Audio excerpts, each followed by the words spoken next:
ರಚಿತಾ ರಾಮ್‌ರವರು ಅವರ ಬರ್ತ್‌ಡೇ ದಿನ ಕೊಟ್ಟ ಈ ಹೇಳಿಕೆಯಿಂದ ಕರ್ನಾಟಕದ ಜನತೆ ಹಾಗೂ ಪುನೀತ್ ರಾಜ್‌ಕುಮಾರ್ ಅವರ ಅಭಿಮಾನಿಗಳಿಗೆ ತುಂಬಾ ನೋವಾಗಿದೆ. ಅಂಥದ್ದೇನು ಹೇಳಿದ್ರು ಅಂದ್ರೆ, ನಮ್ಮ ಜೀವ ಹೋದ ಮೇಲೆ ಅವಾರ್ಡ್‌ಗಳು ಬರುತ್ತೆ. ನಮಗೆ ಕಿರೀಟ ಇಡ್ತಾರೆ. ಹೆಸರುಗಳು ಬರುತ್ತೆ. ಸದ್ಯ ನಾನು ಬದುಕಿದ್ದಾಗಲೇ ಏನೋ ಒಂದು ಹೆಸರು ಬರ್ತಿದೆ.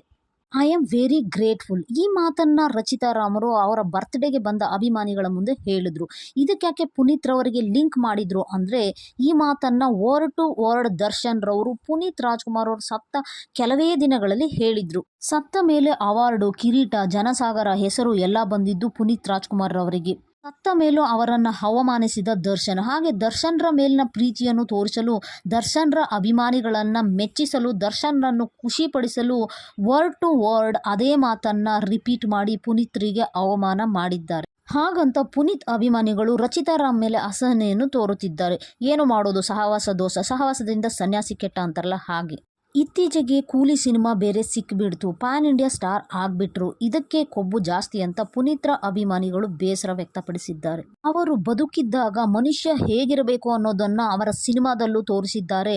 ಹಾಗೆ ಅವರು ವೈಯಕ್ತಿಕವಾಗೂ ಬದುಕಿ ತೋರಿಸಿದ್ದಾರೆ. ಆದರೆ ಅದು ಅವರು ಸತ್ತ ಮೇಲೆ ಜನಕ್ಕೆ ಅವರ ವ್ಯಕ್ತಿತ್ವ ಇನ್ನೂ ಅರ್ಥವಾಗಿತ್ತು. ಅವರು ಮಾಡಿದ ದಾನ ಧರ್ಮ ಇದ್ದಾಗ ಪ್ರಚಾರ ಮಾಡಲಿಲ್ಲ. ಜನಮನ್ನಣೆ ಬದುಕಿದ್ದಾಗಿಗಿಂತ ಸತ್ತ ಮೇಲೆ ಸಿಕ್ಕಿದ್ದು. ಅವರು ರಾಜಕಾರಣಿ ಏನಾರೋ ಆಗಿದ್ದರೆ ಅದು ದಾನ ಮಾಡಕ್ ಮುಂಚೆನೆ ತಿಳಿದಿರ್ತಿತ್ತು. ಆದರೆ ಇವರು ಪ್ರಚಾರಕ್ಕಾಗಿ ಬದುಕಲಿಲ್ಲ. ಸತ್ತ ನಂತರ ಜನ ಪ್ರಚಾರ ಮಾಡಿದ್ರು. ಪುನೀತ್ ರಾಜ್‌ಕುಮಾರ್ ಈ ಜನರೇಷನ್ಗೆ ಮಾದರಿಯಾಗಿದ್ರು. ಆದರೆ ಇನ್ನು ಬರೋ ಮುಂದಿನ ಜನರೇಷನ್ಗೆ ಈ ತರ ಬದುಕು ಅಂತ ಹೇಳಲಿಕ್ಕೆ ಯಾವುದೇ ನಾಯಕ ಇಲ್ಲ. ಪುನೀತ್ರ ಹಿಂದೆ ನಮ್ಮ ವಿಷ್ಣು ಸರ್ ಹಾಗೆ ರಾಜ್‌ಕುಮಾರ್ ಇದ್ರು. ಯಾರು ಯಾರನ್ನಾದ್ರೂ ಪ್ರೀತಿಸಲಿ, ಆದರೆ ನಮ್ಮ ಮಕ್ಕಳಿಗೆ ನೋಡಿ ಬದುಕಿದರೆ ಹೀಗೆ ಬದುಕಿ ಅಂತ ಹೇಳಲು ಯಾವ ನಟರು ಇಲ್ಲ. ಈಗಿನ ಜನರೇಷನ್ ಸ್ವಲ್ಪ ಸುದೀಪ್ ಹಾಗೂ ಉಪೇಂದ್ರರನ್ನು ನೋಡಿ ಕಲಿಬಹುದು. ಆದರೆ ಅವರ ಸಿನಿಮಾಗಳಲ್ಲಿ ಅವರ ವ್ಯಕ್ತಿತ್ವ ತೋರಿಸಲ್ಲ. ಆದರೆ ವೈಯಕ್ತಿಕವಾಗಿ ಫಾಲೋ ಮಾಡೋರಿಗೆ ಒಳ್ಳೆ ಮಾದರಿ ಅನ್ನಿಸುತ್ತೆ. Like and subscribe.